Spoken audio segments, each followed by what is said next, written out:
salib itu di belakang kepala salib itu kan juga ada bulatan atau kadang ada sinar, kan begitu.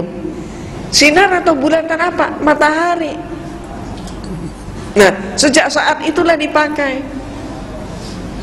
Nah, kemudian ibu dan bapak yang dirahmati oleh Allah, pada saat bulan-bulan ini pun, hari-hari ini pun, bapak dan ibu sudah mulai melihat di berbagai mall, di toko-toko, di gedung-gedung, mereka pakai pohon cemara. Kemudian hiasannya bagus sekali. Betul kan? Jadi menarik sekali. Ada kemudian pakai pohon cemara penuh dengan salju. Terus kemudian ada kandang domba, ada palungannya, di situ Yesus lahir. Ada lagi yang dengan memperagakan gua, Yesus lahir di dalam gua. Jadi sebetulnya yang mana yang benar? Yesus lahir di bawahnya pohon cemara, atau lahirnya di kandang domba, atau lahirnya di dalam gua? Yang benar yang mana? Belum lagi nanti ada hiasan Sinterklas, pakai kijang kencana itu kan. Jadi yang mana ini yang benar? Nah, ternyata ibu-ibu dan bapak-bapak yang dirahmati oleh Allah, di dalam Bible, di dalam kitab suci mereka, di situ ada 4 buah Injil di dalamnya, yaitu karangan Matius, Markus, Lukas, Yohanes. Yang memuat peristiwa tentang lahirnya Yesus hanya ada 2 Injil, yaitu Matius dan Lukas. Di dalam buku saya pun saya kutip dengan persis seksama apa kata Matius dan apa kata Lukas. Maka menurut informasi mereka, Matius dan Lukas yang sama-sama menyatakan mendapatkan firman Tuhan, sama-sama menyampaikan firman Tuhan, tapi banyak yang kontradiksi. Kontradiksinya antara lain, yang satu menyatakan Yesus lahirnya di zaman Kaisar Agustus, yang satu menyatakan Yesus lahirnya di dalam pemerintahan Herodes Agung. Konsekuensinya berarti perbedaan pendapat di antara mereka ini berarti mempengaruhi penentuan tahun 1 Masehi sebagai tahun kelahiran Nabi Isa. Dengan arti kata lain, tahun Masehi yang sekarang ini dipakai oleh umat manusia di dunia ini, termasuk kita juga pakai, yang katanya sekarang adalah tahun 2003 Masehi, ternyata salah hitung. Jadi Dionysius lah saat itu yang diperintahkan untuk membuat penanggalan, ternyata salah ngitung. Cuman kesalahan yang dilestarikan. Sementara kita sendiri punya tahun baru Hijriah, tapi seringkali nggak hafal kita tahun berapa sekarang. Ya paling cuman berapa orang yang tahu, nggak semuanya. Nah, ya kalau kita semua tahu, alhamdulillah. Nah, oh baru Idul Fitri ya, karena baru Idul Fitri jadi masih ingat. Masalahnya baru kirim kartu. Karena baru kirim kartu ya, alhamdulillah. Nah, ibu-ibu dan bapak-bapak yang dirahmati oleh Allah, ada hal yang sama juga informasi Lukas dan informasi Matius. Samanya apa? Kedua mereka menyatakan Yesus lahir di malam hari. Ketika bintang gemerlapan, dan saat itu gembala menggembalakan ternak mereka ke padang rumput tengah malam. Nah, maka informasi ini coba kita analisis. Kalau dikatakan Yesus lahirnya tengah malam, bintangnya gemerlapan, kemudian gembala menggembalakan ternak ke padang rumput tengah malam, itu artinya musim apa? Gak mungkin salju ya. Gak mungkin salju kan? Maka kalau tidak ada salju, kenyataannya mengapa semua hiasan yang ada memakai salju? Betul kan? Ya. Jadi kalau bintangnya gemerlapan, gak mungkin salju turun. Itu pertama. Nah, yang kedua, dikatakan gembala menggembalakan ternak mereka ke padang rumput tengah malam katanya. Kalau kenapa gembala kok digembalakannya tengah malam? Kenapa tidak siang hari?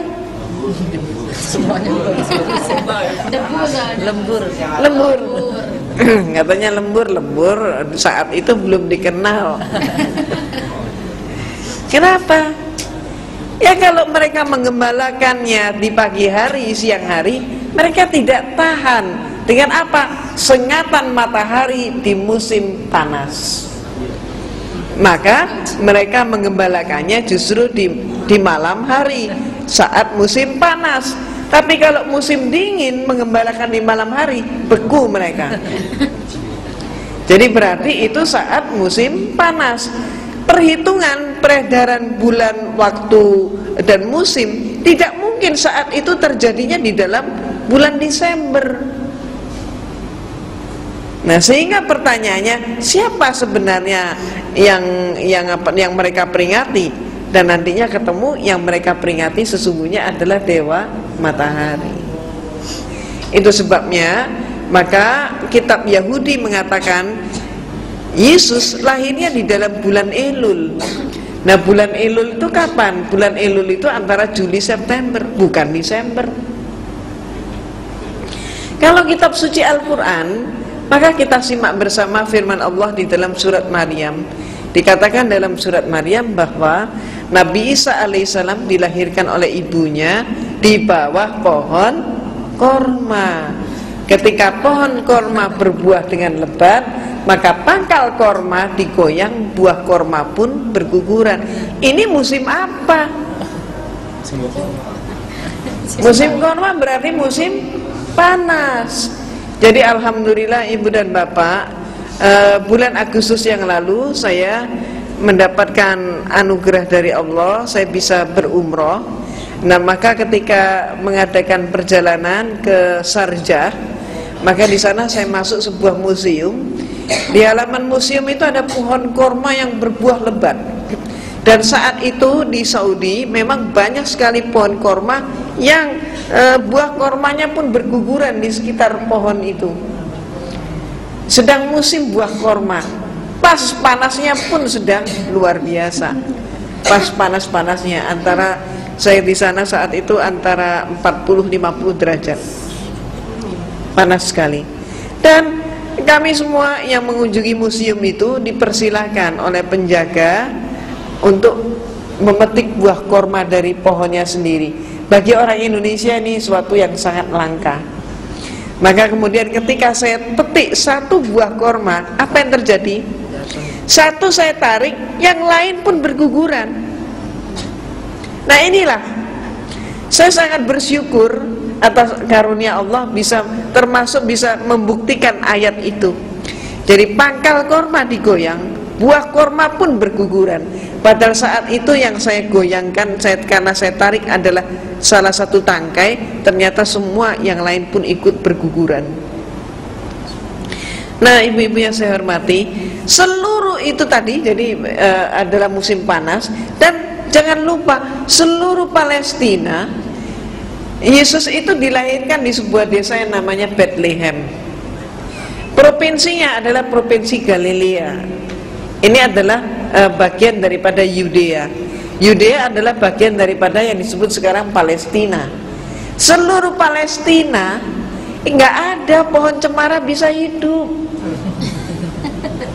Dari dulu sampai hari ini nggak ada satupun pohon cemara. Yang ada seluruh Palestina itu pohon korma. Maka pertanyaannya, dari mana ini pohon cemara ini? Ternyata peristiwanya ketika Imperium Romawi sudah kuat kembali, mereka ingin meluaskan imperiumnya, ingin menjajah ke Jerman. Maka saat itu yang dikirim oleh Romawi ke Jerman bukan dikirim serdadu. Ini termasuk yang harus kita amati. Jadi suatu invasi terhadap suatu negara tidak selamanya lewat tentara. Jadi penjajahan pun tidak selamanya penjajahan fisik. Ini yang harus kita amati. Demikian pula yang dikirim saat itu oleh Romawi bukan tentara, bukan serdadu, tapi yang dikirim ke Jerman adalah para pastor dari kelompok atau dari ordo Yesuit. Nah, pastor ini diberi perintah untuk menyelidiki orang Jerman menyembah kepada apa, agama mereka apa. Dalam waktu singkat para pastor ini mendapatkan berita bahwa orang Jerman saat itu agamanya masih animisme, dinamisme. Yang disembah adalah dewa yang merupakan dewa sebuah pohon, yang pohon itu mempunyai bentuk yang khusus, yaitu apa? Pohon itu selalu menjulang tegak ke udara, dan sekaligus pohon itu mengeluarkan bau harum yang sangat khas. Tidak ada bau harum yang menyamai. Pohon apa itu kira-kira? Pohon cemara. Maka bau cemara itu kan khas, tidak ada yang mirip dengan baunya cemara. Nah, kemudian para pastor segera pulang ke rumah melaporkan orang Jerman menyembah dewa cemara. Maka kemudian Konstantin segera mengadakan rapat, dan kemudian hasilnya mengirim semakin banyak pastor ke Jerman. Armada pastor dikirim, perlunya apa? Untuk menyebar ke seluruh pelosok Jerman dengan mengatakan Yesus lahirnya di bawah pohon cemara. Karena orang Jerman menyembah pohon cemara, dikatakan Yesus itu lahirnya di bawah pohon cemara, maka rakyat Jerman kemudian berkesimpulan, oh kalau begitu tidak beda antara agamamu dan agama saya, katanya. Ternyata Yesus anaknya dewa cemara. Maka kemudian agama Kristen pun masuk ke Jerman. Ini yang terjadi. Nah, ibu-ibu dan bapak-bapak yang dirahmati oleh Allah, sekaligus nanti di sini bapak dan ibu akan mendapatkan tambahan wawasan bahwa ternyata Natal itu pun baru menjadi acara resmi gereja pada abad yang ke-5, sebelumnya tidak. Dan masih banyak informasi yang lain, termasuk ayat-ayat Bible yang sebenarnya menyatakan bahwa perbuatan untuk menyembah kepada patung, kepada orang berhala-berhala adalah perbuatan yang sangat dilarang oleh agama. Nah, dikatakan juga bahwa peringatan hari kelahiran itu tidak dikenal di kalangan mereka, tapi justru yang melakukan peringatan kelahiran adalah orang-orang yang dianggap sebagai orang-orang yang sesat, termasuk Herodus dan sebagainya, orang-orang kafir istilah mereka. Nah, sekarang pertanyaannya, dengan mengetahui bahwa muatan daripada 25 Desember Natal itu ternyata tidak benar, bertentangan dengan akidah kita, maka sekarang menjadi suatu pemikiran ulang hendaknya, apakah kita juga ikut masih tetap mengucapkan selamat Natal. Sebab menurut fatwa MUI, menurut Buya Hamka almarhum, maka merayakan Natal ataupun berarti mengucapkan selamat Natal hukumnya haram. Mengapa diharamkan? Itu tadi sebabnya. Dan Kristen memang senantiasa berusaha untuk mempengaruhi kita umat Islam untuk melanggar akidah. Nah, ibu dan bapak, ini dahulu pemaparan saya. Silakan kita masuk dalam sesi tanya jawab terlebih dahulu.